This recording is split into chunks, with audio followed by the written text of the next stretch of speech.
Oh, You shit. see the guy with the clapper just like start like glitching out like. All right, I gotta share it because you don't share it. So You see the guy with the clapper. All right, you're gonna be leading the charge on this one, right? Yes. We're gonna be leading the charge on this one. That's why it's gonna be the worst episode ever.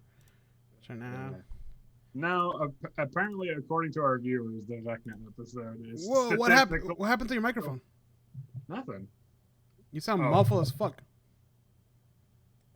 Oh, I accidentally hit the There you go. round sound thing. Sound like you had that wind thing, but in your mouth.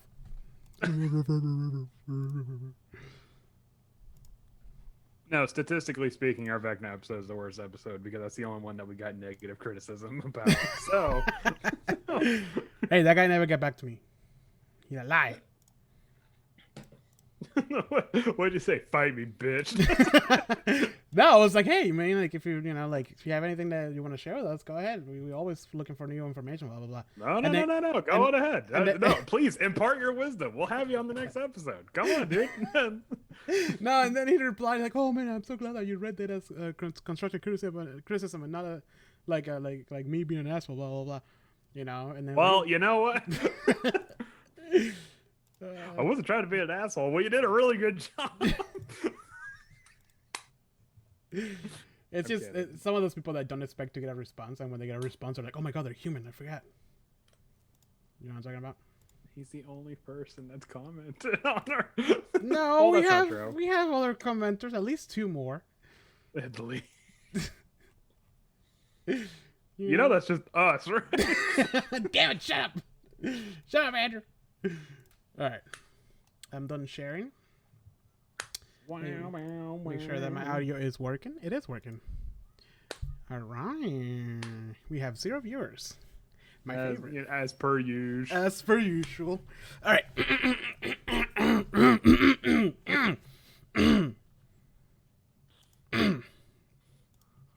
Are you ready for this? Oh wait, you know what's important? What? If we actually record. Yeah, you weren't. I was waiting for you to say something. I didn't have my audition up. Oh my fucking god! Don't tell me what to do. Why does it say recording paused? I don't know. That's weird. And it's what the hell is happening right now? I don't know. I'm gonna move you over to this side. Did that change it? But why is it? What the hell is happening? I don't know. I'm scared, Andrew. Andrew, can you see me? Yeah, I can see you, but the word recording paused is over your face. Oh, No, there it goes. no, oh god, there's numbers now. What? No, I don't see the numbers. My Logitech started recording for some reason. Oh, there's numbers now. What does that mean? He's starting to believe. What do the numbers mean, Mason? Mason, what do the numbers mean? All right, ready? 3, 2, 1, record. Ready? Ready? Hold on, wait. Ah, Jesus. Hold on. God damn it. We're such professionals. Hold on. All right. 3, 2, 1, recording. Wait. 3, 2, 1, No. 3, 2, 1, record. 3, 2, 1, record. Recording. Okay, now we do the 3, 2, 1 sync. Ready? Hold on a second. Oh no, Audacity's immediately not responded. It's just nah, it's okay. Hey, you know what? I'm not feeling it. Wait. Okay, what? hold on. Let's start over. I didn't like that. All right, hold on. Let me trash this wavelength. All right. You ready? Let me know when you're ready. Oh man, hold on. Audacity's being weird. Give me a second. Oh no. And now we have 17 viewers. No, I'm kidding. Oh, we have 3 viewers. Hi. All right, let's try it again. Let's go. All right. 3, 2, 1, record. Recording. All right, it's working now. Now 3, 2, 1, sync. Ready? Okay. 3, 2, 1, sync. Sync. Now you've seen some of the behind the scenes that I talk of opportunity. Woo! That's literally all behind the scenes. That's all. That's all we're doing. There's no script making. There's no research. There's nothing. No, people didn't come here for the research. They came here because this is the average Joe's like yeah version of like WebDM or some shit like that. Hey, it's like WebDM, but worse. Yeah, it's like WebDM, but we didn't put We any have- of the footwork in it. What is what is that? Adventure Time. I have great knowledge of many things. Oh yeah, I have approximate knowledge of many things. Oh, yeah. Frank the human boy. That's awesome. All right, Approximate knowledge. let me do the intro. I mean, that's exactly what this podcast is about. We're like, yeah. Oh shit! You know what I forgot also? To What? ready up the news. Oh my gosh. We're such a 'Cause, fucking like- mess today. Because like, what's it for that Vecna episode? I'm like, what's the realm of ash? And it's like, oh well, the realm of ash was due to the elemental. Okay, I'm like, okay, fuck this. I'm not gonna. I'm not gonna sit here and try to figure out this roadmap of like 10,000 homebrew cosmologies and stuff like that. All right, here we go. Let me get started. You ready? Yeah. And welcome to another episode of A Talk of Opportunity. Today with me as usual, Andrew. Hi. Hi, Andrew. How are you? Oh wait, no, you're over there. Wait, why? Because that's where you're at on my Zoom. But is this where you are on my Zoom? Let's touch fingers. It doesn't look like I'm touching fingers with you. E.T. It'd be really creepy if a finger just showed up. Oh, that's a online only gag. So you guys better join us live next time so you can enjoy some of that magic. High five. What a really shitty like clap thing. All right. Like a Batman, like meow. Today we're talking about one of the most wonderful creatures ever made. They're very tiny and non-destructive whatsoever. That's right. We're talking about gnomes. Yeah, gnomes!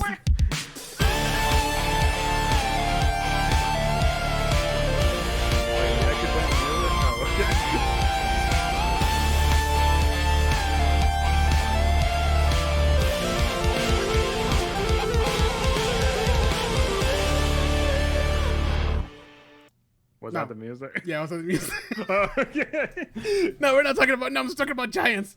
Oh, thank God. Because, like, whenever, I was making a spellcaster one time. I'm like, Jose, is there any way I could take the statistics of a gnome and just transplant them into, like, another race? Because I don't want to be, like, a 3-foot, 15-pound, like, guy named, like, Fitz or Twig or something like that. Why not? Our current gnome wizard is killing it.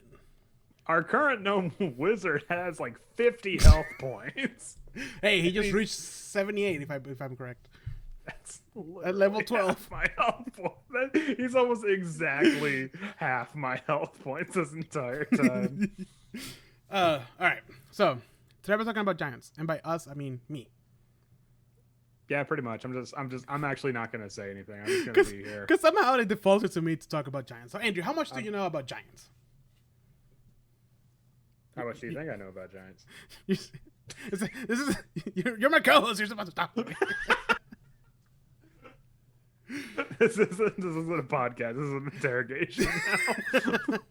I don't know. How much do you know about? Okay, so giants, really big boys. I know there's five. There's mainly 5. 6. There's 6. You get an Okay. F minus. No. Get out of my show! At least give me the C. I need the 1.8 GPA to graduate. Oh, that's a very low bar. Right. That's the Florida education system for you. Yeah, I know. So all right, so giants, there are 6 main giants, and then there's there's an ordering of giants, and I'm gonna try to get this right. Starting from the highest to the lowest, you got your storm giants, cloud giants, fire giants. Wrong. Oh, really? Wait, No. hold on. Storm giants, cloud giants, fire giants, frost giants. Oh no, wait. Stone giants and then hill giants. Yes. And then you have like a lesser class where it's like the Fomorians, the Ettins, and Yeah. crap like that, where it's like they're Pseudo- technically giants. Yeah, they're pseudo giants, quote unquote. But we don't legally recognize them as giants. Wow, that got really dark real quick. So they're like, it's gonna have a real hard time for them to open a bank account because they're like, no, I'm actually a giant. It's like, yeah, but Legally, I mean, right. you just have to put your race down as other. But then I don't get the benefits of going to Giants, like getting like a Giant scholarship. I know, sorry. Giants don't go to school. You can always go to Knoll Community College. Actually, I think there are some Giants that are like more learned than others. There's obviously some that are like dumb as a fucking post, but then there are some that's like actually it's like almost the exact opposite. Like Hill Giants are stupid as shit, but then Storm Giants are like they can like see into the future and crap like that. Yeah, so. you're not that far off.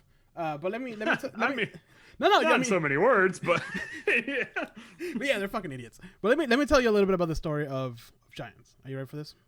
Mm-hmm. A long time ago, there was nothing, and then there was light, and after light came the earth, and after the earth, okay, that's it. Wait, and then Anam, Panam, the old father of giants, arrived in the scene. And this boy was a little horny because he was alone for way too long. Oh no, is this like one of those like Egyptian gods where it's like boom, there's the cosmos. Wait, really? Is that the Pretty much. So originally Anam, the old father, was essentially build this world for his kids. How he came to have those kids is that he has sexy times with a mountain. The mountain name is Othea. I can just imagine the other guy's like, oh, there's Anam, that fucking moron. But to the other god's surprise, 9 giants sprout from that. Is Anam like a dog, just like humping random things until something happens?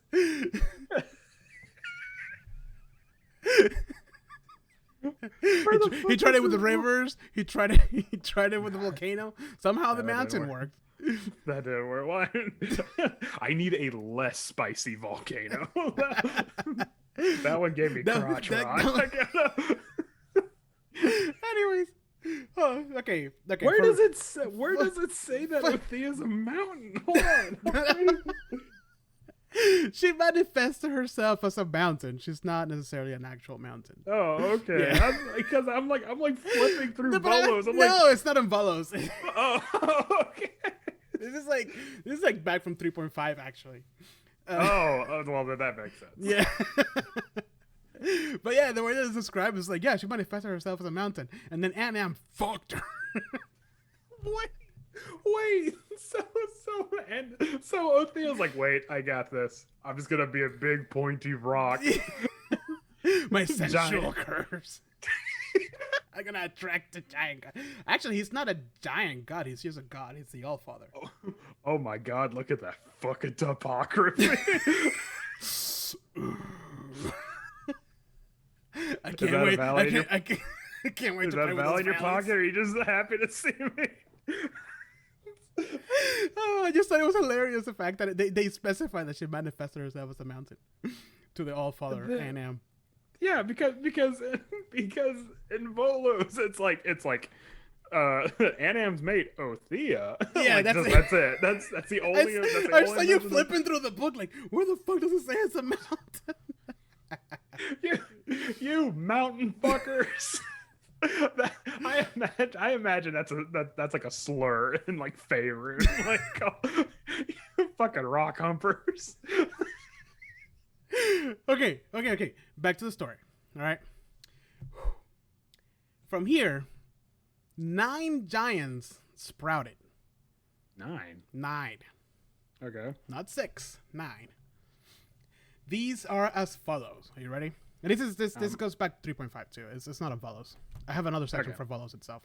So, the first one was Lanexus. He was actually a titan. Then Masud. He was a fire giant. Then Nisius, which was the cloud giant. And then Obadiah for the stone giants. Otor for the frost giants. Rook for the hill giants. Vilmos for storm giants. And Donmor for the wood giants. Wait, for the stone giants, did you say Obadiah? For the stone, Obadiah, yeah. Is that Obadhai? No, Obadai. Oh, okay, never mind. Because there's a deity in 3.5 is like Obadhai or something like that. It's really close. It's like really similar to that. It could be like related to I don't know, weird god sex. Anyways, and then the last one of all of them was Aeon or Aino and Julian, which was a two-headed Julian. I know, right? Which is a two-headed giant, the smallest of all of them. And here we have Obadiah and Ja. He's just hi. He's just a guy. Well, and Julian, the two-headed giant is a giant of the Ettins. Oh, okay. He's actually considered. He was considered the runt of the litter, right? I would be that. That's why you got the name Julian, because he's just a little guy. Julian. I can just imagine. There's a country song for that. I can just imagine Anam's like, yes, you shall be blah blah blah, and then he gets like, babynames.org. Oh, Julian. Yeah, that sounds good. Yeah, Julian. That's a good one, Julian. Oh, all right. So then Anam, after he got his hut juices out, he decided to create the most wonderful of all kingdoms for his children. Oh, right? No. I don't want to know how he made that. Did he like sit on a traffic cone or something? No. He no. Damn it, Andrew. No, he actually crafted this, and it's essentially the north side of what we know as Faerun, right?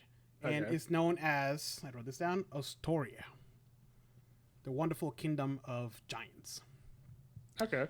In this kingdom, giants lived happily for many, many, many years in the corresponding Odorin. They had one crucial enemy throughout all these years.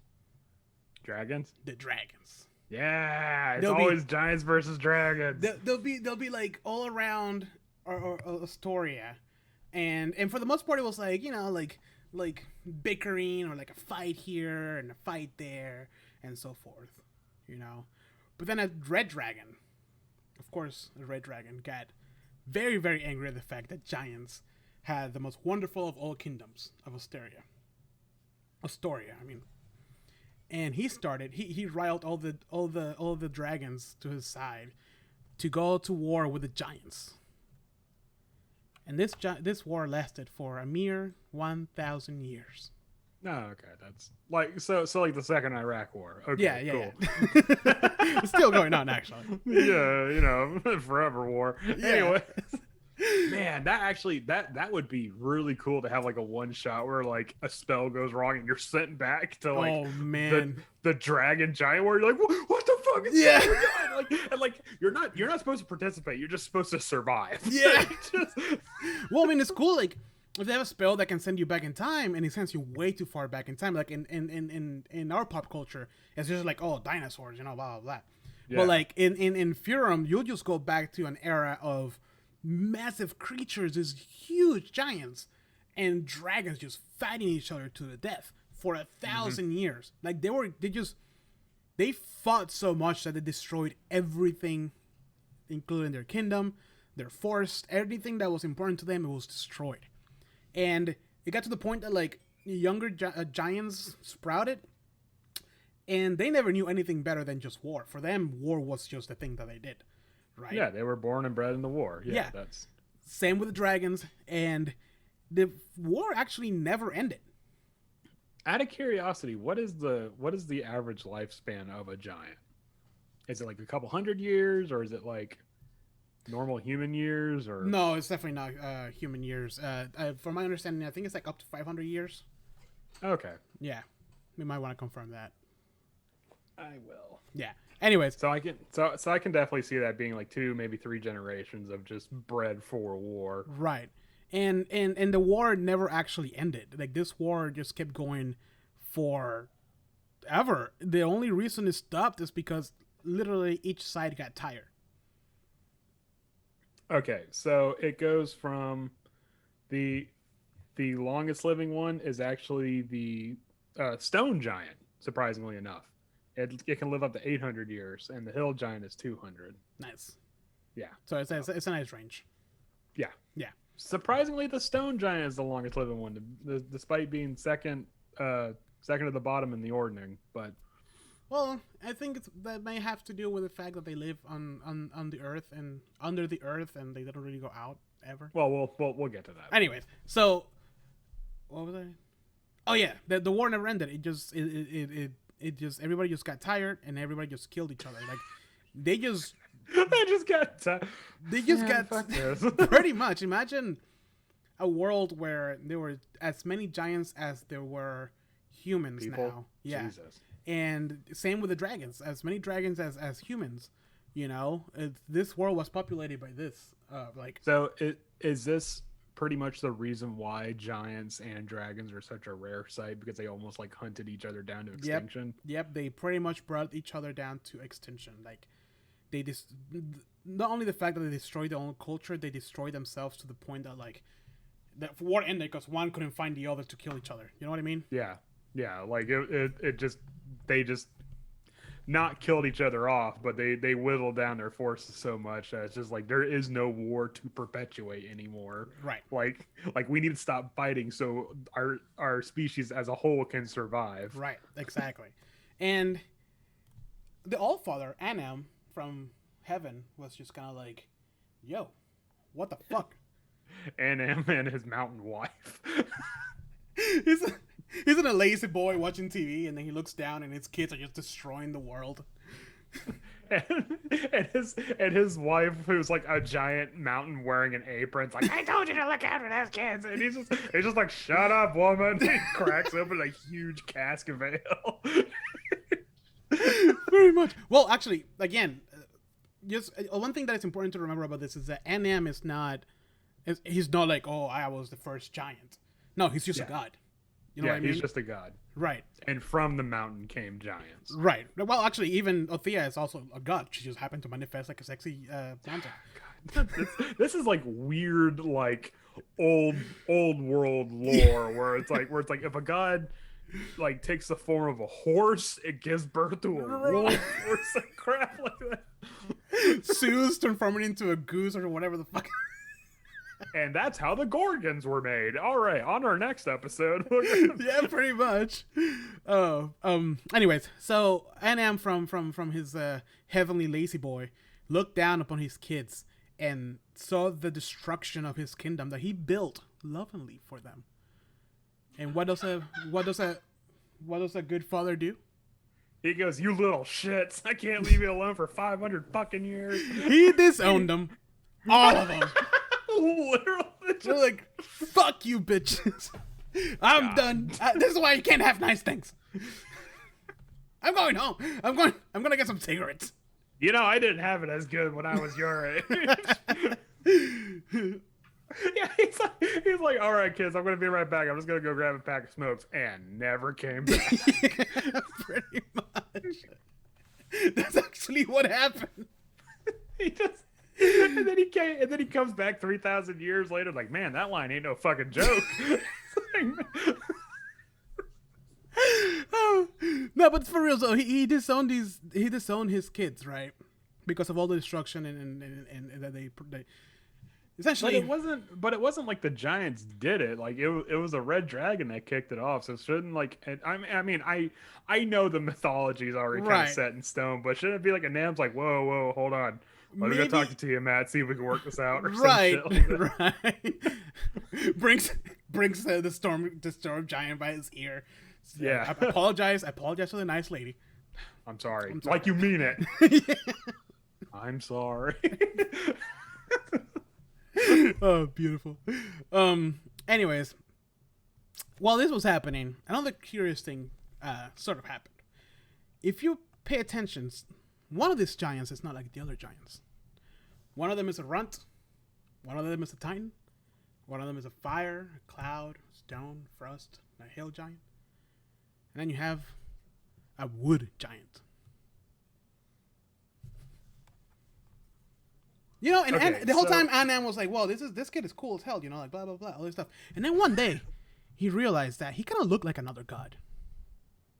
Oh no, Othea, you saucy bitch! Oh yeah, Othea fell in love with the god of the sea. Ulutiu. Wait, how does a sea and a wait? Hold on. What form did Othea take? I'm sorry, I just assumed she's always a mountain.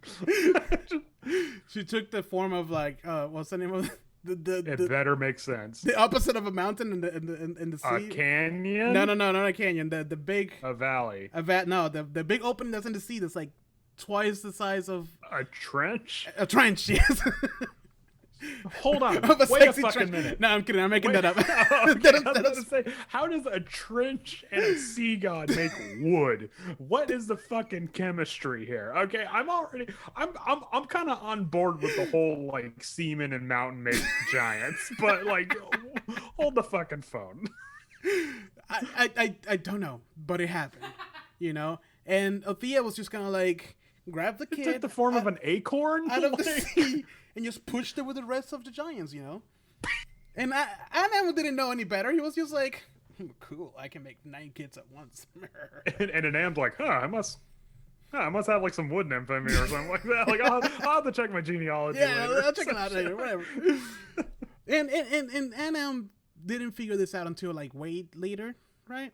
This is before he disowned his kids, though. Please tell me like the wood giant's like the middle kid.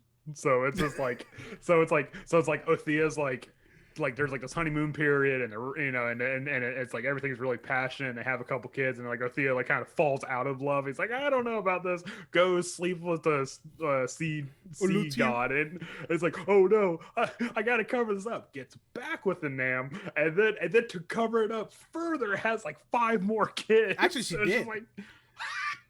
She had. Wait, hold on.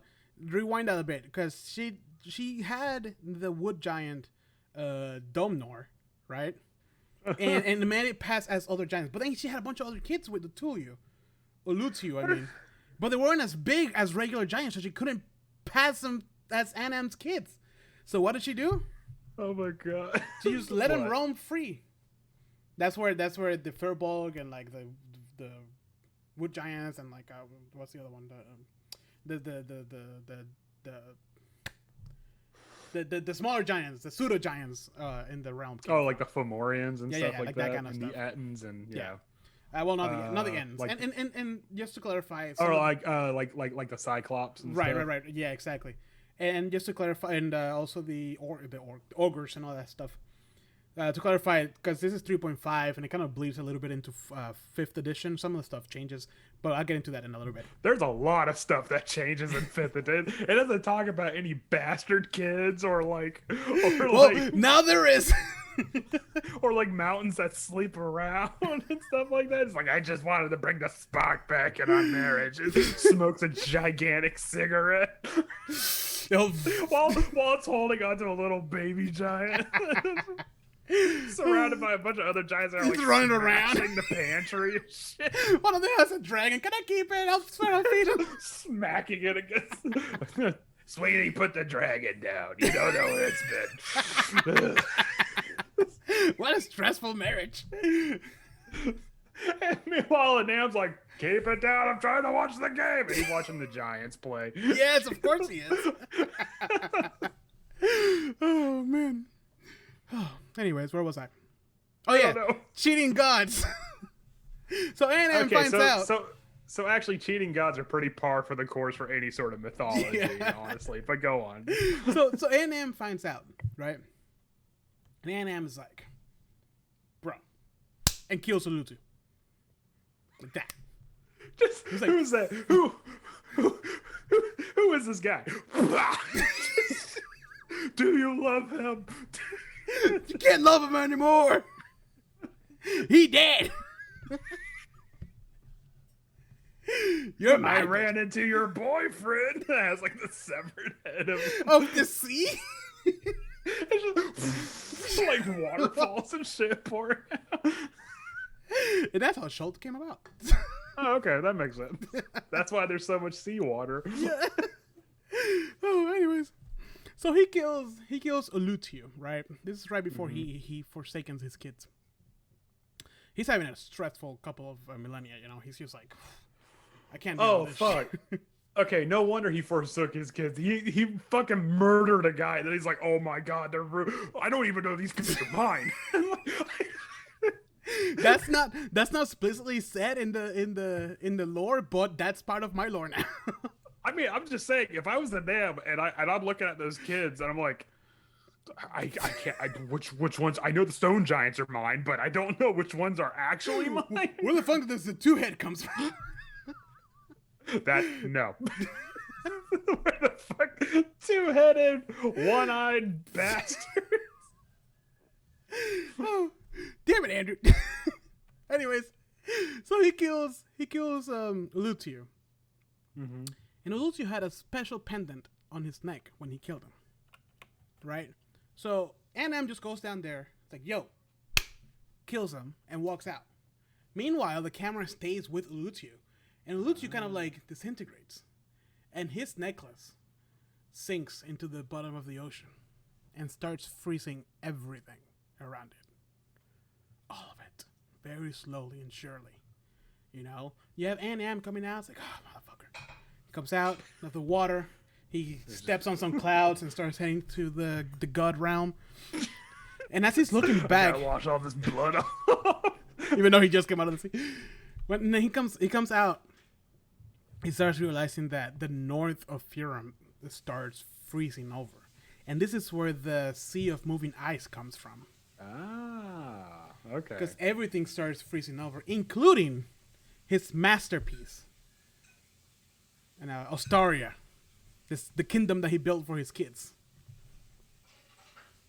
Really? Yeah. Because Ostaria is up there, past the spine of the world, that whole area. That was like prime giant real estate. Everything south was where the dragons were like chilling. Huh. Yeah. So now naturally the only thing that's saved are the frost giants, where they're like, I don't see what the big deal is. It's all right. Well, yeah. What the fuck is the big deal? Yeah, you can just grab a sweater. And then that was slowly taken over by ice, or Astoria, right? And at this point, Anam is like, listen, kids, I don't know how to tell you this, but I'm not your father. Maybe I am. Who knows? He's like shaking, smoking a cigarette, you know. This is before 23 and me, so there was like no real like, bona fide way. Like I just like I don't you know know how to tell you this. Yeah. Althea is like in the background, like shaking her head, you know, about knowing that she's gonna become a single mother. And then and a widower. And a widow. I mean, and a widow. Well, yeah, you know. And then he just disowned his kids, and he tells them that the only way for them to get back into his graces is to reclaim and rebuild Astoria for him. And what did the kids do? And let me take a guess. Oh, no, go ahead. What's the guess? I was going to take a guess that like all the giants try to rebuild Astoria in their own way. No. Oh, okay. All right. They just started fighting within each other, among each other. Jesus Christ. He's like, I can't leave you alone for 10 fucking seconds. Pretty much. And then Lenaxis, the Titan, actually fucking killed almost all of them. That was the firstborn? I'm assuming. There's not really order for that. Oh, okay. Well, I mean, yeah. Yeah, and then at that point, after everything settled, after Ostaria was gone, the dragons were tired, the giants were tired, you know. And before he left, Anam was like, and your punishment for everything you've done is that you're gonna have to deal with the humans, and that's how the realm of humans and elves started. No. Is this how you want humans? Because this is how you get humans. Yeah, pretty much. And then, what's it called? After all that, there were about only 500 giants from each type left over after all that. Damn. Yeah. From being all billions of them to 500 of each. From billions and billions to 500. Billions of years. Here's a quick question. Now we know Anam's got the juice to pop out more kids, but can the giants actually reproduce, or is it just something that's like, Well, is it like a Ken doll down there? No, like, no, no, no, no. No, they do. They do reproduce, and presumably very much like humans. Like humans do, because some of this story that I've been reading mentions that there were generations of giants that were raised knowing anything better than the big war. Oh, that's right. You know, Yeah, thousand-year war. Okay. And also it mentions like, oh, you know, storm giants are very secluded.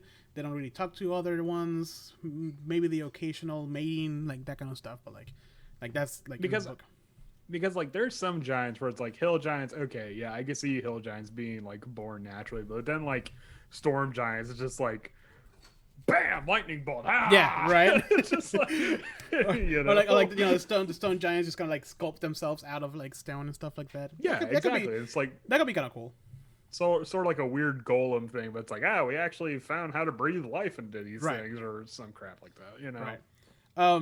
So that's pretty much like the story, the big like lore behind giants. But here's the thing: Volos has 6 giants, right? 1, 2, 3, 4, 5, 6. They have the ordinary ordning. Right. Well, they have the regular ordning, but also I think there's a difference between. I don't think it's specified, but in 3.5, the 9 giants that I talked about were actual giants. They were the first giants, and the giants that Volos talks about, they're not actual giants. They're the gods that those giants praise. You know, Strongmouse, Menor, Surtur, Thrin, Scorius, Stonebones, and Grolendor. You know, those are the ones from Volos, which is Strongmouse is the storm giant, Memnor is the cloud, Sturder is the fire, Thrym is the frost, Scorius, Stonebones is the stone one, and Grolendor is the hill giant. Okay, so the ones that Anam and Othea had, those are just like the first actual giants. And so then these like Strongmouse and Sutir, those are the gods that they pray to. They don't specify where them come from, but it even says it in the Volos. It says that they don't actually resemble giants.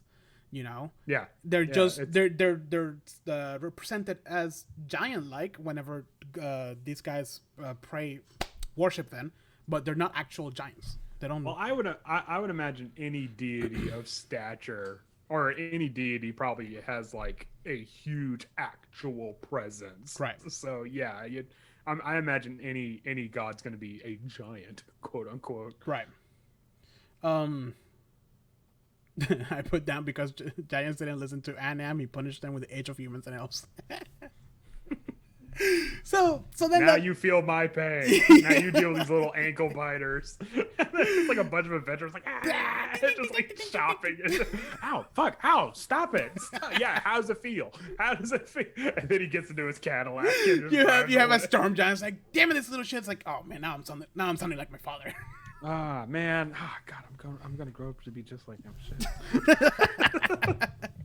I can see it. I can see it. Yep. And then so we have the origin, and then the biggest thing really with giants is the actual ordering for them. And like you said, you were 100% correct on that. Is a hierarchy of giants from literally the biggest ones to the smallest one. Is the storm giants, the cloud giants, the fire giants, and frost giants. They're kind of like next to each other. Yeah, it's a weird I feel like the fire and frost giants are like constantly vying. Yeah, for they're that not. Position. Yeah, exactly. They're not above. Like they're not officially above or below. It's like this year one's above the other. Then next year, you know, it could be down to months really, because like, and I'll go a little bit over that. We'll see how the World Cup turns out. Yeah, yeah, pretty much. And then there's the stone giants and then the hill giants. Mm-hmm. And I'm gonna go over like each one of these giant kind. So our storm giants are the tallest, the most powerful, and the most how do you say it? Seers. They can see omens and predictions, and they're essentially, I imagine these guys are like, they're up in the clouds surrounded by storms and a big fluffy chair made of cloud, with like lightning, and then they're just sitting there contemplating the world, the future, what's coming, and they like try to read everything, all the fate and the weaving of the fates and all that stuff. He's like, they're up there, and their main job is to stop other giants from fucking up the world of the small folk. Oh, really? Yes. The problem is that they don't have, I guess they don't have a comprehension of time. So for them to come down and deal with actual like giant issues is very rare.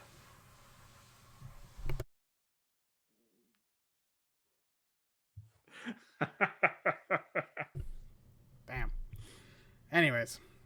Yeah, it's like it's like you give to the complaint to the storm giants, like, okay, yeah, go ahead, take it. Yeah. And it's like 136C, and it's like now serving 2A. Oh right. my god. Right. And I mean that kind of sounds like they're very bureaucratic, but they're not. They're just, it's like, it also puts into perspective the views of an actual giant creature versus like small folk, because like you said, some giants can live up to 800 years. You know what I mean? Like their perception of time is not the same as everybody else. No, go ahead. No, go ahead. No, finish your thought. But when a human settlement is in trouble, by the time the giant sees it as an actual issue, the whatever happened already happened. Actually, for that matter, that kingdom might not even be there anymore because it was destroyed by whatever it was, giants or dragons fighting giants. You know what I mean? Mm-hmm. They're just like they're like almost godlike in the sense of like they don't have a perspective of imminent danger for other creatures. Like, yes, they care if, let's say, like all the other giants revolt and start destroying the small folk world, but they're just too up there in their own cloud.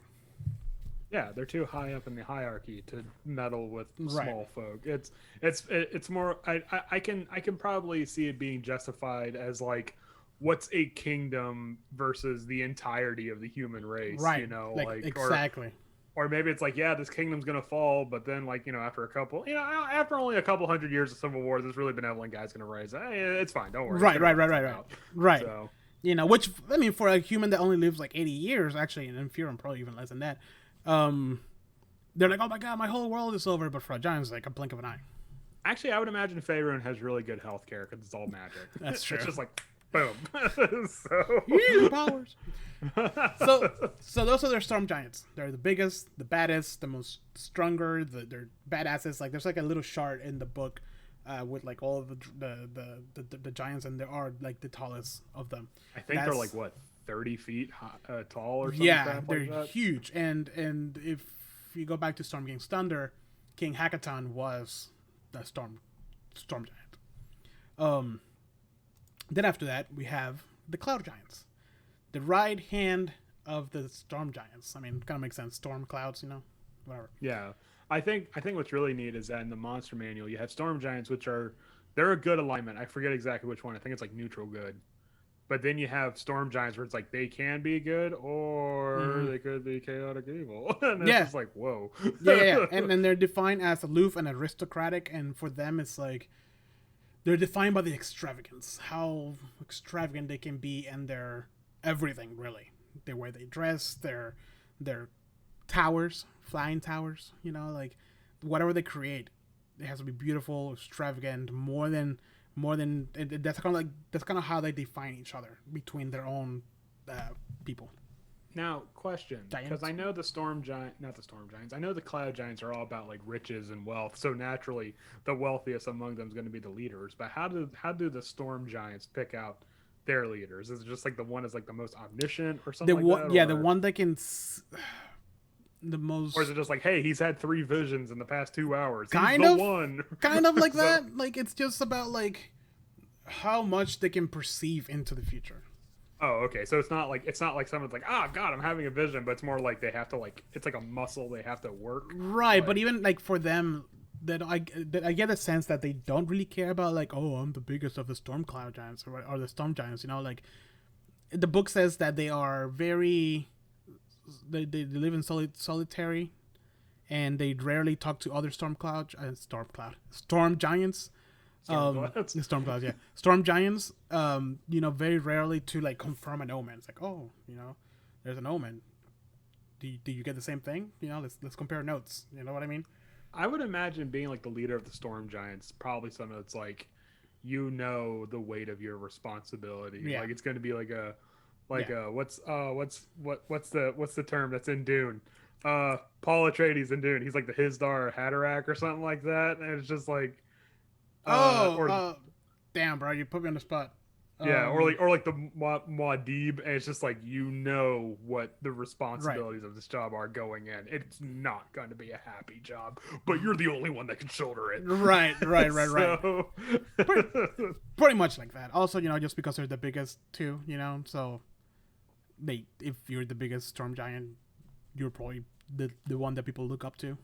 I mean, I would feel like they probably have like what's the word? Not an obligation, but it's like I have to see like the giants return to their former glory, like kind of a thing. Right. I need to quit saying kind of a thing. I've been saying it a lot. I haven't been saying by the same token in a while, so maybe I'll use it a little bit more. But yeah, and then we have the cloud giants, like you said. It's all about the riches. It's all about they're very not two-faced. What's the word I'm looking for? They flip-flop, I guess. Yeah, like I don't know. They're very like flippant, wishy-washy. Right. These are also the ones that deal with the most magic. They're very much about like knowledge and power in all senses, not just monetary, but also like actual like magic power. You have the storm giants, and they're like lightning, and then you have like this one who like actually studies magic, and it's like, oh, cool. But it's like traditional like wizard magic. It's not right. Okay, so it's like okay, so it's like storm giants are like, we have magic, but it's like beyond your comprehension. Then cloud giants like, fireball. Right. the little folk can do it. I can do it too. Yeah. What's a material component? Is that a poor joke I'm too rich for? Pretty much. So those are the cloud giants. They usually live in the clouds. Go figure. And they are known to have essentially wizard towers. And they fly around Faerun. Yep. Wait, how do they fly around Faerun? Do they have the ability to fly, or do the tower that they built flies around Faerun? Yeah. Yeah, pretty much. And they're the ones that build the castles and shit for all the storm giants. That would be completely whimsical to be like, oh my god, it's a cloud giant's tower. It's just that actually happens in Storm King's Thunder. Yeah. Oh, does it really? Yeah, you guys get to travel. You guys get to travel in a cloud giant's tower. And here we are. Just take it all in. Pretty much. That's exactly what happened. Oh man. And then under that we have the fire and the frost giants. Okay. Now these two are like the most aggressive of all the giants, and I don't know if aggressive is the right word, but the most like conflictive. What's the word? Confrontational of all the giants. They're both all about their martial prowess, right? These would be like the two giants that if you came across them, like, oh fuck. Oh, yeah, God. yeah. Like, oh, jeez. Exactly. Oh no. The only difference is that fire giants care about their craftsmanship. That's how they set themselves apart from other fire giants. Building weapons and like crafting things, like the most not beautiful. What's the word I'm looking for? The most powerful weapon they can craft, the higher in the hierarchy they are. For the frost giant, it's all about their martial prowess. The better they fight, the higher they are in their hierarchy. So now you can imagine why these two are in the same level, because great weapons do a lot of damage with little skills. And then you have the frost giants who are very skillful, all about their martial prowess, fighting against the fire giants. So they're constantly. And it also states that in Volos that because frost giants, they can't stand heat, and I don't mean like they're afraid of fire. Like, it's literally, if it's anything below, or if it's anything like above like freezing, they're burning. Like, they're getting like sweating. A sunburn kind of a thing. Yeah. And so because of that, they naturally can't be around a forge, so they covet forge created weaponry. So it's like someone's like, this guy is the frost giant king because he has a sword, Right. like an actual fucking sword with a pommel and everything. So Yeah. well, I mean, he's also probably going to be the strongest too. I would imagine like to figure out who's the leader of the frost giants, it's probably like an actual death match. Yeah. No, it is, and this kind of this applies really to all giants. It's just some of them put more thought into different things and different parts of like of their culture. But essentially, for all giants, it is if you're the biggest, you are the leader. Doesn't matter if you're smart or not. If you're biggest, people are gonna look up to you. Just like in the real world. Yeah, right. Yeah. So those are the fire giants and the frost giants, and then we have right under that the stone giants. My favorite giants. These guys are xenophobic. Okay. Never mind. And they mostly live underground. Hold on, wait. I want to put an asterisk there. I like the 5E stone giants. No, this is from 5e. Oh shit! I didn't read that part. That's like the first sentence. I think it's in Storm King's Thunder. It's like the first sentence. Oh, okay. Well, I don't have Storm King's Thunder. I just have Volos in the monster manual. So these guys are all about beauty in the stone. The way they set themselves apart from other giants or other of their kind is by sculpting things from stone. The most beautiful, the most skillful a sculpture that somebody can make, the higher you are in their little pool or whatever it is that they do. Mm-hmm. They don't usually come out to the ground level. They consider it kind of like a dreamland, like like I think the term they call it is the dream world under the sky or something like that. Right. So like for a stone giant to come up, it is very, very, very rare, and they do not like small folk at all. I think it's also kind of interesting how it's weird because like they might not be xenophobic, but they're also known as the weirdly like the gentlest of the giants. Like it's just like kind of like maybe, and I think a lot of it has to do with the fact that like they're not entirely sure if they're even in their reality. Like the stone giants take a weird sort of like psychedelic twist on things, and then when they get to the surface world, they're like, none of this is real. Look, I could knock over this house and there's no consequences. Right. Because what's the sky? There's no such thing as the sky. Right, exactly. So, which is funny because it reminds me a lot of like, you ever play Dragon Age Origin? Yes, first one. Remember the dwarves? Yeah. And they're like, oh no, you're gonna fall into the sky if you go up to the surface. Kind of reminds me of that a little bit. Oh god, those dwarves. They're gonna fall into the sky. It was great. So those are the stone giants. And now I guess one of the most common one really is the hill giants. Well, I don't know if it's the most common one, but it's definitely the most stereotypical one. Right, and well, by common I mean the one that most adventurers come across, because these guys are literally in the hills. And their whole deal is these guys have no skill. They can't make weapons. They can't really fight like frost giants can. They can't sculpt things out of stone. You know what I mean? They can't make magic or whatever for like cloud giants. They can't see into the future like storm giants. These guys, the only thing they know is that the bigger they are, the more powerful a giant they become, which is true. But the twist is that for most giants, when they say bigger, they mean taller. Mm-hmm. For a hill giant, when they say bigger, they mean bigger. Like fatter. They eat everything to try to become the biggest hill giant possible. And that is all they do. That is how they become the leader of the hill giants. That's why they're so destructive and dangerous to humans, because they literally just go around and eat whatever the hell they found. Horses, womp kids, womp families, womp houses, womp trees, womp. Like, they just eat anything in their path.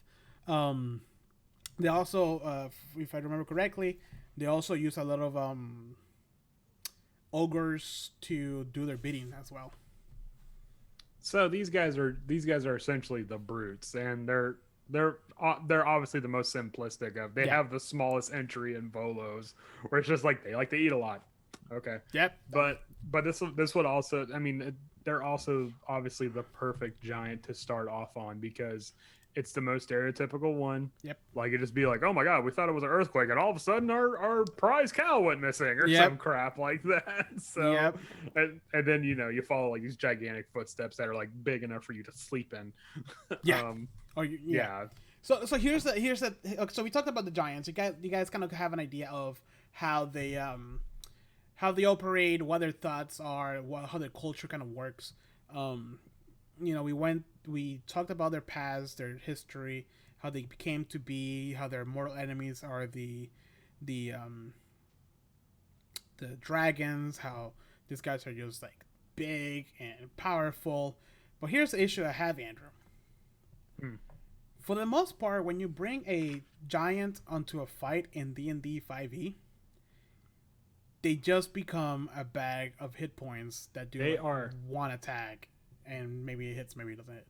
That is honestly something that bugs the shit out of me because giant lore, fascinating. We spent like the last hour talking about it. 51 minutes. Giant stats, boring as fuck. Yep.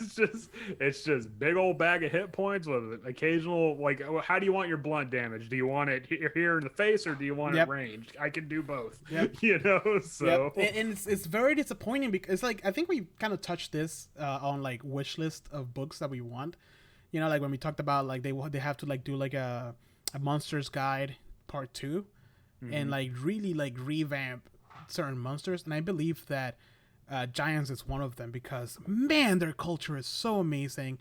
They're all so different. They all have so much potential, and then you bring them into the actual like power economy of the game where you like throw them in like a counter, and if you just roll bad or even not bad but mediocre, a party of 4 can just take them down. Part of like level 6 can just if it doesn't take too long and it becomes boring, they take him down too quick. Yeah, I mean, kind of pulling back the curtain a bit. A hill giant has a little over 100 HP, right? Which is like, and it has god awful AC because it's a big stupid giant, right? That wears no armor, right? So I mean, like, a party of four level 3 adventurers could probably, knock it down. And because the action economy is working so much against it, like you're talking 2, maybe 3 rounds max. Yeah. And here's the thing, like, I just went about like how they were in war with dragons for over 1,000 years, right? Mm-hmm. How the hell did hill giants survive a war of 1,000 years if all of them had about 120 hit points? That makes me think that for like every one dragon, there were like 20 giants of like just like maybe the giants were the people, right? Like just like the humans. That's what it was. That really is what it was. And I would imagine because the hill giants are probably the most common, they're probably the most like they're the meat and potatoes of the dragon population. I mean, not the dragon, the giant population right now. And then the higher up in the ordering, like you might have one storm giant or something like that, or like 3-5 storm giants, like but then you go further down, you have hundreds of hill giants, and the book that says that there's about 500 of each. Yeah, but nah. Yeah. Well, it sucks, man, because like the storm giants look so cool. Do you see their art? They look amazing. Yeah. Can you imagine like the huge sword and like lightning bolts coming out of his eyes? Like the imposing. And he does 3d12 slash. Right. The imposing feeling of like a party of adventurers meeting this unimaginable size of a creature. Like they never seen a building that big, much less an actual living thing. And then, let's say maybe 10 rounds just because it took a little too long. Yeah. So what are some ways that we can make giant encounters a little bit more entertaining, Andrew? Do you have any thoughts on that? Yeah, actually I do. So what you can do is, 1, go by what it says in the Volo's guide. Giants are big, giants are loud, giants are strong, there's a 4th one, but it's like you will hear or feel the presence of a giant, like like stepping on the ground long before you see one. So like build it up, like it's not going to be like you turn around, oh god, giants, I didn't see that one. Like no, like it's essentially a mountain showing up. Right, exactly.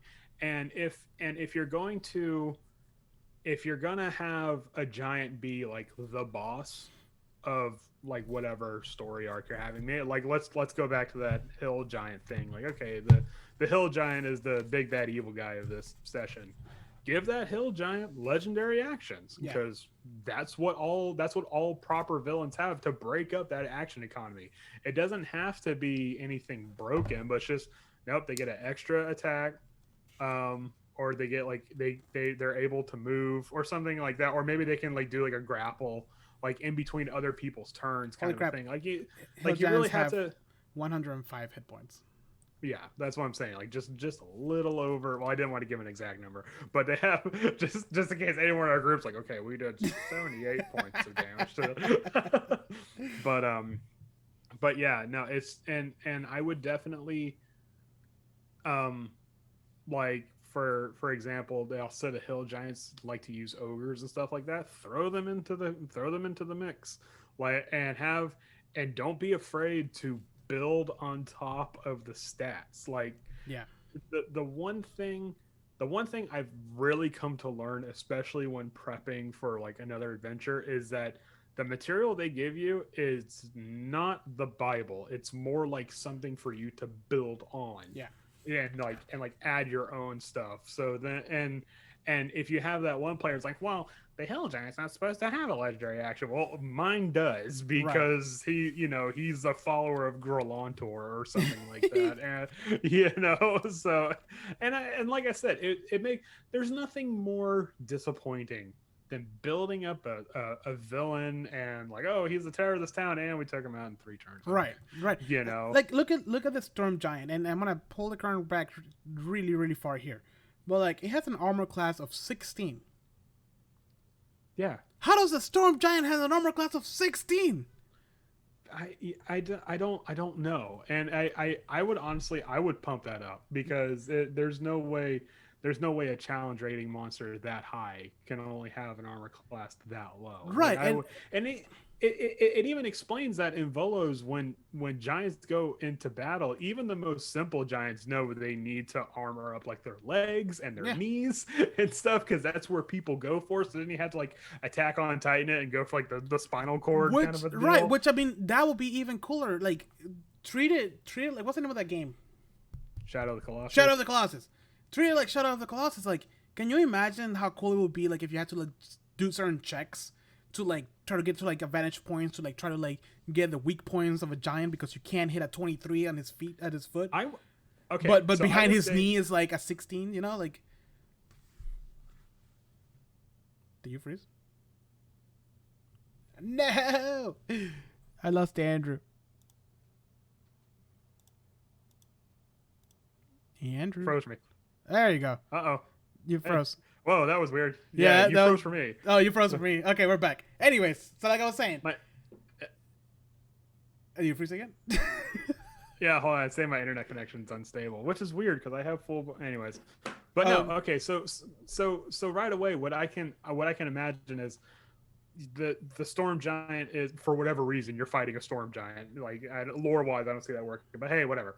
So like you're fighting a storm giant. The storm giant is prepared for battle, and so because of that, he has like extra armored greaves and stuff like that on. So it's like, okay, we can't attack his legs because his legs have a AC of blank. So unless we're just going to have ranged combat, I need to get up there like on like his head and stuff like that. And that's where the grapple checks come in. Yeah. And like you're grappling against him and he's going to try to grapple, or like he's going to try to like do a strength check to throw you off, just like in Shadow of the Colossus. Yeah. And you have to like use your movement to, because a storm giant is 30 feet tall. Yeah. So you're going to have to use your movement to get up to its weak spot. Bro. You know? The fly spell is up to 10 feet. Yeah. Just knock him off the air. You know what I mean? Like, that's what it baffles me, that it's only 16 AC for a storm giant. It's crazy. I feel like it should have different levels of AC. You know, like you said. The weird thing is the stone giant has higher AC than the storm giant. Oh, it does, but it's not by much. And I know, but still, like this. But it's like you see the storm giant. And it's like it has like all this armor on, 16 AC. Stone giant, literally wearing fucking nothing, 17 AC. Like what? It's made of stone, man. But here's the other thing: the attacks, right? A great sword, a rock, or lightning. Yep. If you get hit with a storm giant's great sword, why aren't you getting knocked back like 30 feet or some bullshit like that? That's why I introduced launch rules. that's the whole point of launching rules. Which did we go over last slightly. episode? What those? Yeah. Okay, so it's essentially just if a creature is a size larger than you and hits an attack, you go 10 feet flying in whatever direction. So Now, so if you're a does the distance stack up the larger they are? yes, so if you're a human, like a medium creature, and you get hit by a giant, boom, 10 feet. Actually, how? Oh, never mind. These are huge creatures. Yeah, these are huge. Okay, that's what I'm 20 saying. feet. Yeah. Yeah, so you'd be flying 20 feet. If you're a gnome, which is a small creature, and you get hit by a giant, 30 feet. Right. And here's the thing: 30 feet, and then I will introduce bludgeoning damage after, like when you get hit back, right? Oh hell yeah! That'll be like what 3d6s for a gnome, Yeah, or 2d like that plus the great sword attack. Then that starts getting a little bit more interesting, a little bit more even, because now you're 30 feet away. Mm-hmm. You know what I mean? And like, did you fall prone, or were you strong enough to get on your feet? Type situation. And so now it's like right back to square one. All right, let's climb the bitch again. Right. But I mean, I'm telling you, man, you're right. Like, I feel like D&D, Wizards of the Coast need to like revamp their monster manual, like a monster manual 2.0, only because stuff like that, man. Like, giants should not have an AC of 16. Well, it's not even that, but it's like, okay, the AC is 16, whatever. You can just throw on extra AC. Right. But it's the fact that's like, why don't any of the giants have a move where they just squeeze you? Why doesn't like a fire giant just have just like a tube of toothpaste? Because they can. They're they have like 20 something strength. Just just have a grapple check and then just boom, bludgeoning damage. They just crush you in their hands. Yeah. Or why doesn't the hill giant have an attack where they eat you? Right, kind of like the Remoras, Yeah, or why doesn't the storm giant, because it's so like omniscient, why doesn't it like gain like AC based on the first attack? It's like, I saw that coming, kind of a thing, Or like a legendary action where you're like, nope, not happening. Yeah, and it's just like there's so much more they could do to these things. And it's just like, nah, man, they throw rocks. Yeah. So yeah. And I mean the Volo's Guide ones are interesting, but it's like some of them are a bit overkill, because it's like, I want to introduce a fire giant, but the dreadnoughts are like a unstoppable, almost literal wall of death. So like, I don't want I want a good middle ground, By the way, Joseph Boksh. Wow, I'm not gonna say names anymore. He says, just wait till you face a Titan. Also, Kevin, hi. He says, what's up? We're doing good. Hey, he made it this time. How you doing, Kevin? Yeah, that's it for this episode. All right, Kevin's here. Time to start packing it up. New joke, but we've already been talking for an hour. Nah, that's fine. I'm not done yet. I'm done. But Kevin is but here. it's like, but it's like, why isn't like a giant's another giant's attack just to throw the person? Yeah. Like, why can't they just do that? Just no. And just hurl the thing. I mean, that would make the whole Shadow of the Colossus thing so much more cooler. It's like, oh god, avoid the hands. No. Right. Like the barbarian gets ripped away and the monk's like, no. And to be fair, like, all this stuff can be implemented just by being a little bit more creative. But again, like, why is this not like a standard thing for Wizards of the Coast to include? Hi, Jurassic Rules 1, 2, 3. Welcome to the stream.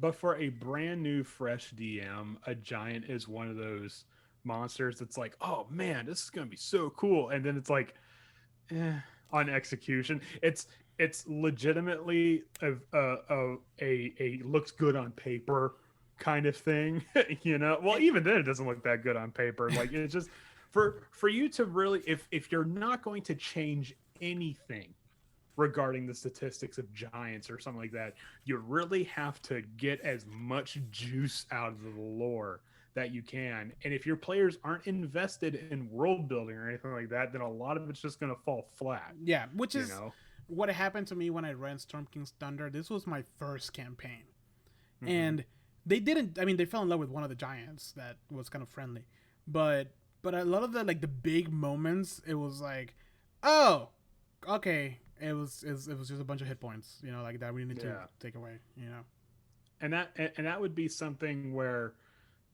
if you're gonna run giants normal, and I'm not saying you shouldn't. I'm not saying take every giant, take it apart and tweak it as you will. But it's something that if you are gonna run giants, like just pluck them right out of the book, that's when you really got to put your narrative into overdrive and just like really emphasize like how big like a giant is, like like the booming sound that his axe makes as it Right. like strikes a pillar when it misses you or something like that, and it's just it's something that's like you really need to bring it home, yeah. you know. And And you can add like debris damage or something like that. I mean, if oh yeah, a storm giant's blade hits the side of a wall, it stops the blade, but there's gonna be a lot of debris flying all over the place. it's probably going to collapse that wall. Yeah, And exactly. and it's like and you also have to think, where do they get their rocks from? Because all giants have a rock attack. Where do the rocks come from? They don't just like pull it out of their pocket. Oh, like they're not? maybe Whoops. well, I mean, maybe. but it's like some like maybe that giant that missed you, like, yeah, he makes that debris, then he takes the debris, he's like, fuck you, and just like throws it. you know? Yeah, like have you seen how much of Attack on Titan have you seen? None. Ah, damn it. There's a Titan that actually throws like rocks like if it was playing baseball, Uh-huh. right? And like, dude, he like Oh, he does like the wind up and yeah, and annihilates like the wolf, destroys everything in its path. I mean, I would actually probably have something along the line of like, oh, we're hunting a giant, we're closing in on his lair. What's that? And it's just like a bunch of rocks like flying in. Right? How and all of a sudden- terrifying would that be? And all of a sudden you have like a quick time event where it's like, no, deck saves. I need to see how well you guys can dodge this, because it's just like all these like giants are throwing boulders and stuff like that. So. That is legit from Titan's Attack on Titan. That's awesome. Well, okay. Yeah, I didn't even think about that, but yeah, no, like that's But I mean, it's like just to give you a point, like how important it is to flavor these creatures. Oh God, I'm forgetting his name. The DM to the stars, our Perkins? hero, Matt. Chris Perkins. Oh. Even he flavored his frost giants. Did you see that episode of PAX when they were teasing Storm King's Thunder? I think I watched it. I can't remember. Okay, though. so they were teasing Storm King's Thunder, and naturally they were fighting frost giants or giants, but they were fighting frost giants, and how he flavored it was that they weren't wielding axes and they weren't throwing stones; they were playing hockey, and so I remember now. and so their axes were actually hockey sticks, and their stones were pucks, and they would line up the shot and and slap shot it at people and stuff.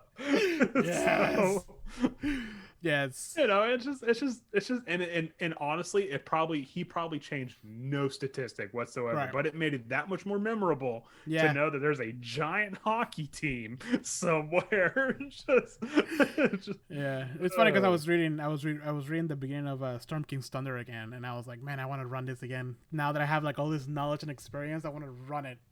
Oh yeah, I had that same thing too with like Curse of Strahd. I'm like, I've learned so much from my mistakes. No one's getting flight speed. Now we're flying. Yeah, that one's gone. It just broke. Now you go to that stone, you learn Druidic. When are you gonna use that? Never. The time to use it's already passed. It's like Heather will find a way to break it by using Druidic somehow. Druidic. I'm gonna speak Druidic at Strahd. What? Stab. Ah! It didn't work. Oh man. Jurassic. But I like. Jurassic Rule says that no one wants to play Dungeons and Dragons with me, which is sad. No one I know likes Dungeons and Dragons. I cannot use Discord because it glitches and kicks me out right when I get into the app. Jurassic Rules 1, 2, 3. Go to You need Facebook. to get better friends. Well, that, but also there's a lot of groups out there, man. Go to Facebook and find the Dungeons and Dragons 5th edition group and join. There's people always looking for players, new players, experienced players. Also, there's Roll20, roll20.net. This is .net. Yeah, .net. And there's a lot of people looking for. They're totally fixing their servers, guys. We got the news. Yeah, we got the news. So there's always somebody out there, and if no one wants to play with you, you become the DM and you go find people that want to play. There's always people looking for DMs. Yeah, if you want to if you want to join a party, you make a party. Yeah. If like everyone, there's always players looking for a game, but if you make a game, dude, they'll swear you build it, they will come.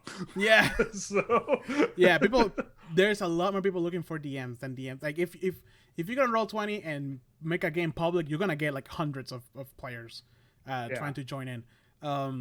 Roll20 did the same thing as Discord. Well, if you haven't connections, I mean, try going to one of your like comic shops. Always have D&D night. If you have a board game store, they have D&D night. And find a what's it called? An Adventurers League. They're always welcoming people. There's always Adventurers League, man. There's always a way, believe me. Yeah. Even if you have to mail the letters in and play that way, there's always a way. Play what's it called? Not Discord. Via text. Via text message. When there's a will, there's a way. Joseph said that he's too busy. He's too busy setting up games in Florida. Hey, we're in Florida too, man. Are you in one of the groups that I shared, the Central Florida stuff? There's always people, man. Like, down here, there is always people looking for groups in Orlando. To the point that like we just went to the comic shop to like play a board game, and there was 2 groups playing. And I'm just sitting there like, oh my god, I want to join them. Oh yeah, there's definitely been some time where like we went to our local cool stuff, and like I could see the groups behind me playing, and I'm just like, yeah, that was me too. We were supposed to be playing Pandemic, and I hear them telling the story. I'm like, oh my god, that sounds like so much fun. I want to go over there. I have a character ready. Just like pull it out of my wallet, unfold it. It's like a really long sheet. It's like, I'm ready. I'm always ready. And Teresa's like, how long have you been holding on to that? Oh man, Joseph said that he was the owner of XP Farm before he had to close it down due to COVID. Oh man, that sucks, dude. I'm sorry. Aw, damn, stupid COVID, man. Oof, that's rough. All right, back to Giants. Okay, so Giants. There's many ways to flavor it. Stagger the fights. I've been trying to use that more in my own games, but I forget. But even then, just because it has hit points and an armor class doesn't mean you have to fight it. Right. Like, think about it. Like stone giants, yeah, they're xenophobic, but they're also described as being like artistic and like weirdly gentle and stuff like that. So it's probably going to be something where it's like you encounter a stone giant, you're not immediately going, "Ha, have at thee, beast." Like it's going to be more like, "Hey man, like look, don't be harsh and my fucking mellow over here, dude." Like, man, we're vibing here, okay? Like you just got like the wrong kind of energy, man. Roll me a charisma check. Look at these patterns, man. Aren't they fucking groovy? Would that work though? Hey, no, but that's true though. Like maybe you just have to impress the fire giant with your craftsmanship and roll really high on like a blacksmith check or something. You know what I mean? Well, that'd be more like a fire giant thing. Well, that's what I said. Okay. Yeah. I thought you were still talking about stone giants. No, it's fire like, giant. I think out of all 6 of these kinds of giants, maybe 3, it's going to be like, okay, it's a fight. Like the moment you see one, right? You know, that's hill giants, frost giants, and maybe fire. Or can you imagine like a really big Goliath barbarian trying to like grapple a frost giant, and the frost giant like he looks at him and he's just like, I can respect that. All right, we'll leave you alone. Yeah. And it's like his big toe. Yeah, it's just like hanging onto its ankle. It's like stop it. Just like thrashing around and like to the camera changes like view, and when it's like on the barbarian, he's like hanging out for dear life. It's like all wind and it's like getting thrashed around and like blood's rushed to his head, and then it like zooms out. It's go. Like a mild shake, and yeah, stop it. Oh man, stop it. So yes, that's all we have for you about giants today. I think that also says a lot that we talked a bunch about the lore and just a little bit about combat. Because the lore is so rich, man. It You is. know? It's absolutely fascinating for each. Well, except for the hill giants. I think the hill giants are honestly kind of boring. But Well, each yeah. individual giant, it's like there's something. There's so much to pull out of it. But it's like if that's not your group, man. Right. And like if your group just likes to hit stuff. Well, I mean, like they might like giants because it's a big old fucking bag of hit Yeah, points. that's true. You know.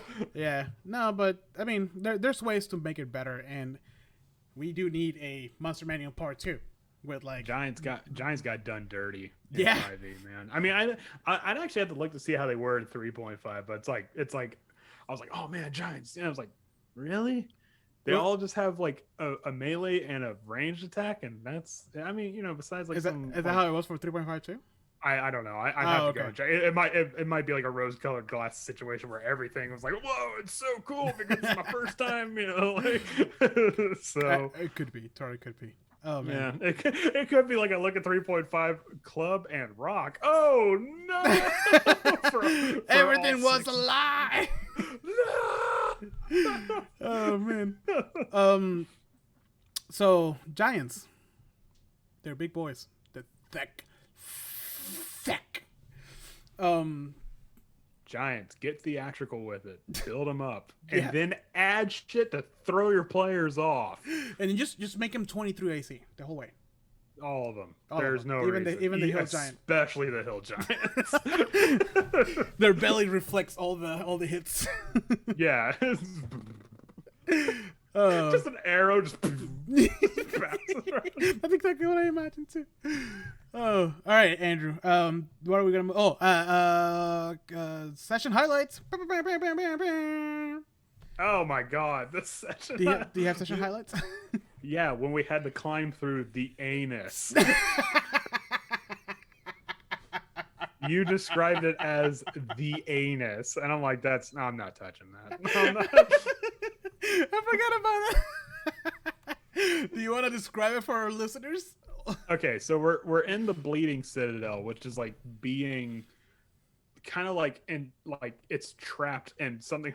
What's it called? It's called like the blister. It's a scab. Something like the scab. It's an actual okay, scab. I forgot. Yeah, and it's an actual scab. And I wasn't there for the first session that they were in the scab, but apparently my character was, and he just like started to travel through the walls of the scab. Hold on. No, like you guys were at the entrance of the scab. It's like a tunnel that was dug out by other creatures, and you weren't there. So the whole party moved like one step forward, everybody together, and then you just tripped. And when you tripped, you just went into the surface of the scab, and started like sinking into it.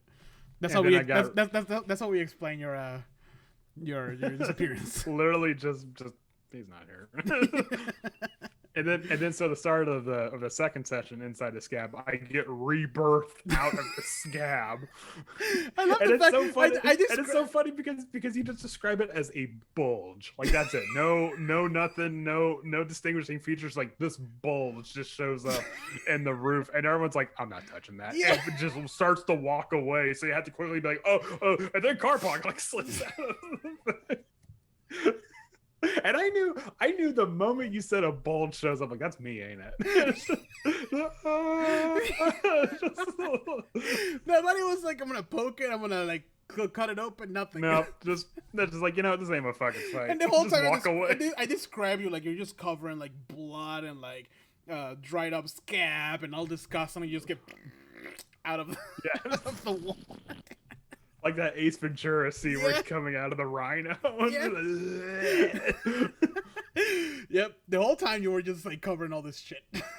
But I think But that wasn't the anus though. No, that wasn't the. Okay, so this bleeding citadel, because it's covered in a scab, like the walls are made of flesh, and it's like really tough flesh. Like you can dig through, but it's like not worth your time.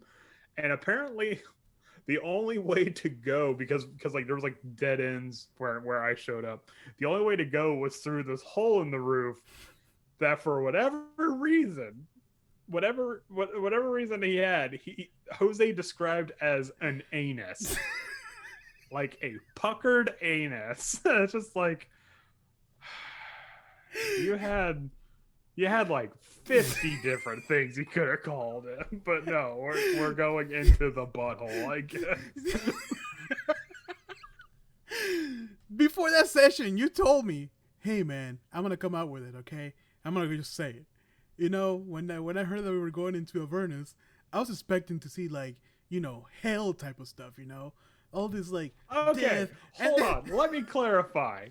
By hell, I meant people impaled on spikes, getting like their entrails dragged out. What's more I hellish wasn't than stepping into an a anus? butthole? Like the only thing I can imagine is like the wizard's like, I'm gonna scout ahead using my like clairvoyance. It's just like the little hand just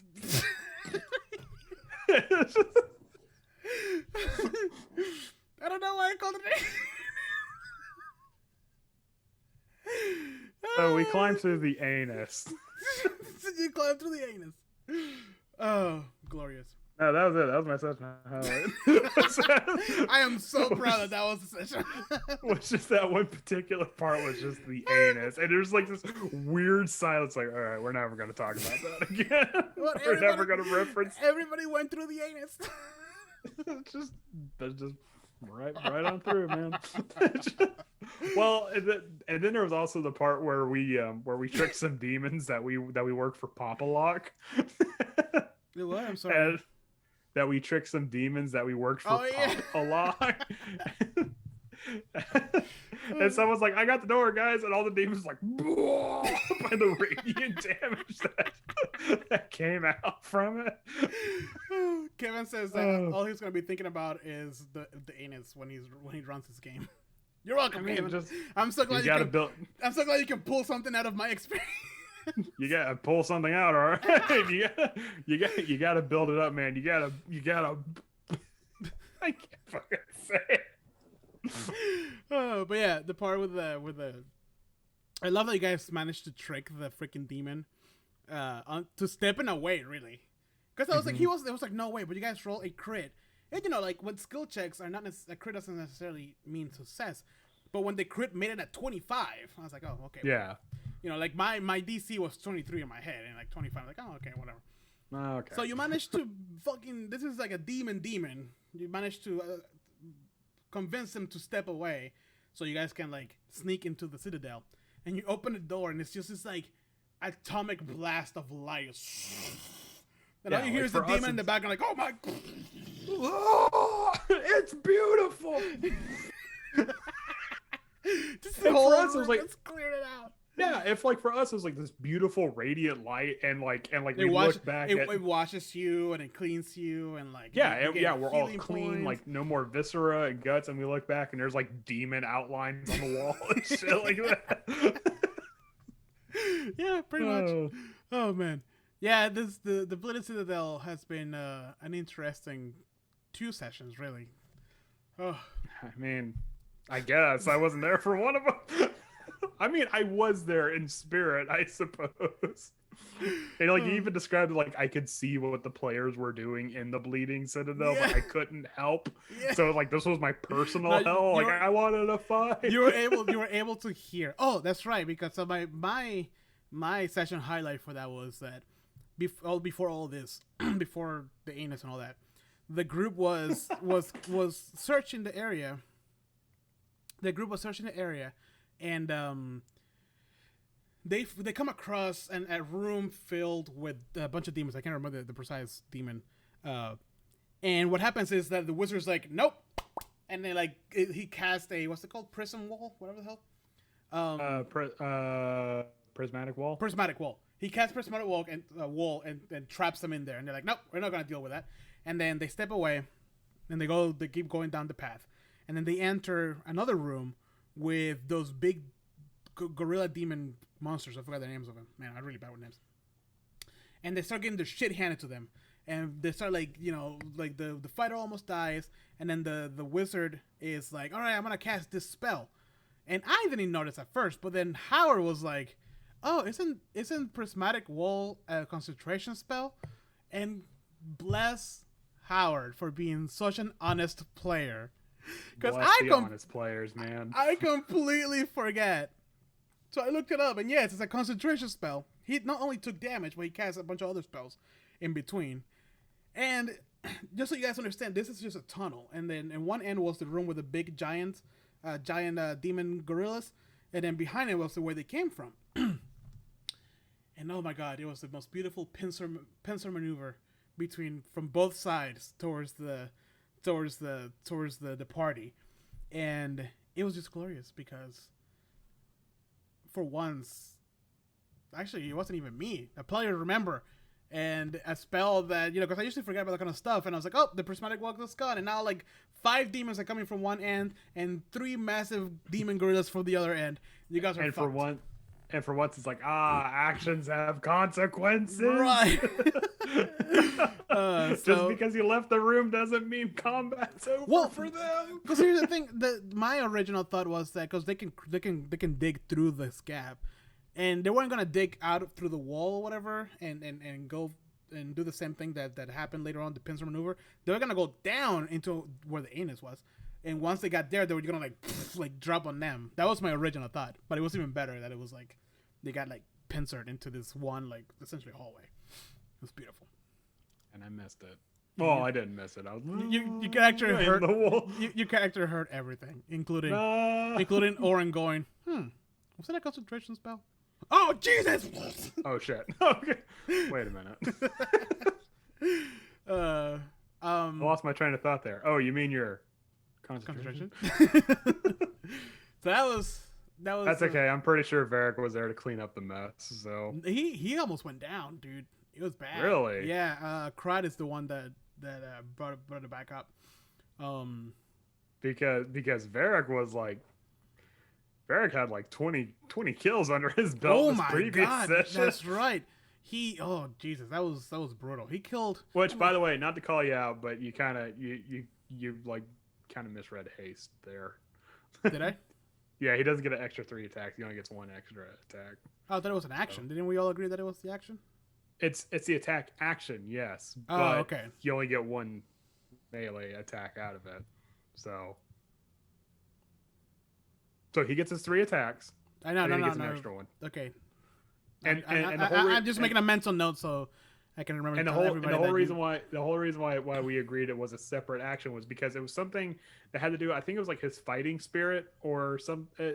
There was something else that it happened on the bridge where he where he somehow min-maxed his character to just wipe out everybody on the bridge. Like it was honestly like a dance of wrath. It was from awesome. Ghost of Tsushima. Yeah, just teleporting between enemies because he just kills them so quickly. It's fine because like the enemies that you guys took down, they were like really really weak anyway, so not a big deal there. Yeah, I know. I wasn't gonna metagame. I'm like, oh, okay.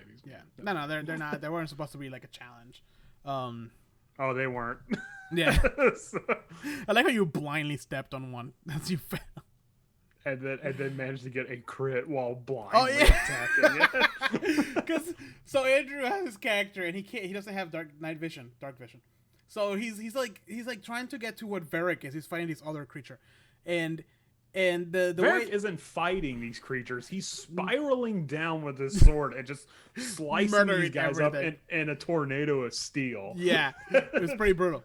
But Andrew is going in, and the floor essentially drops. So he drops. He takes 1d6 damage, but he falls on top of one of the bad guys. And Andrew's like, he doesn't see anything, and he's just like, Varric, help me out. Tell me what it is. And as he's holding his halberd upside down on the creature's head, and Varric is like, right there. And he rolled with disadvantage, but he rolled a crit. Yeah. Just brings his halberd down. Killed.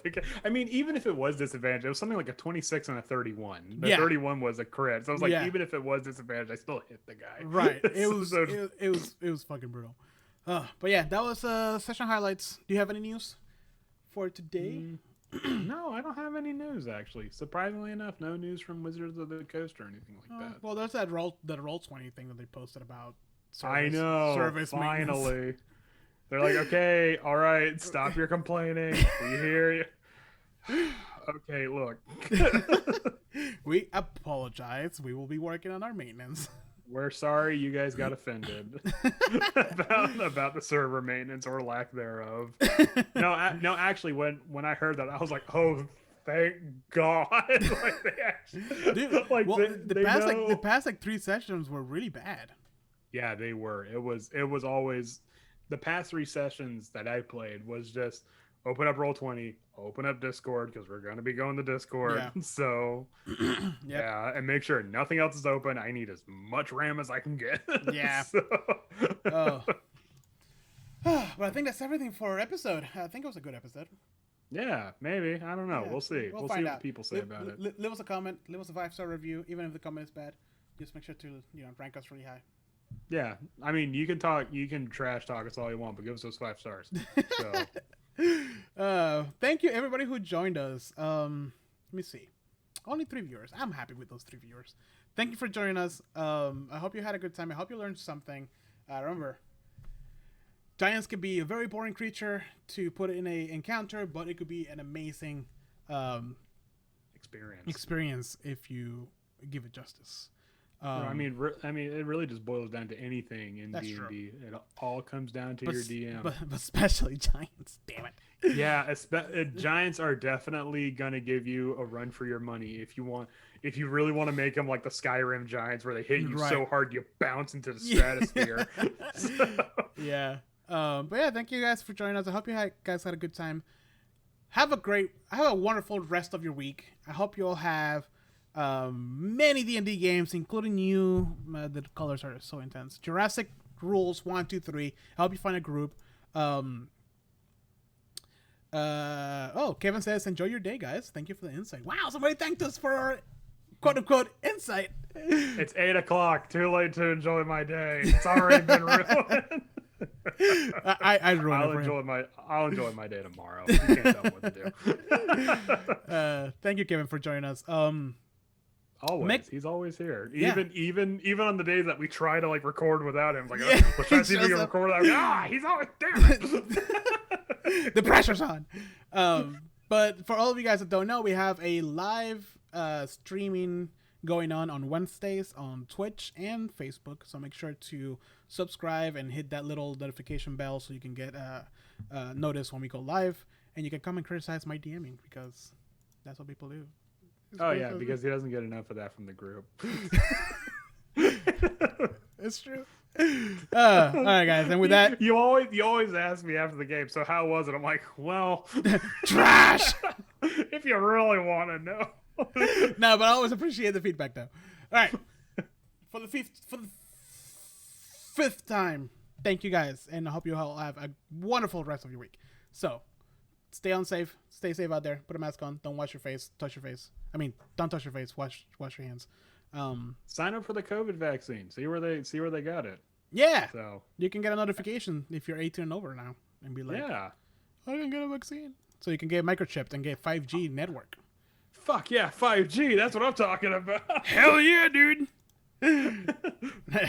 I actually have to go to a separate county to get a vaccine. Do you really? So, yeah, I have to drive an hour and a half out of my way because there's no vaccines here in this area. Holy crap. It's just like, nope. Actually, I looked it up. It's like, oh yeah, select your county, and mine does not show up. Of course. It's not even on the list. Of course it is. All right. But we'll complain about that on our own time. You guys have a good night. Bye. Bye.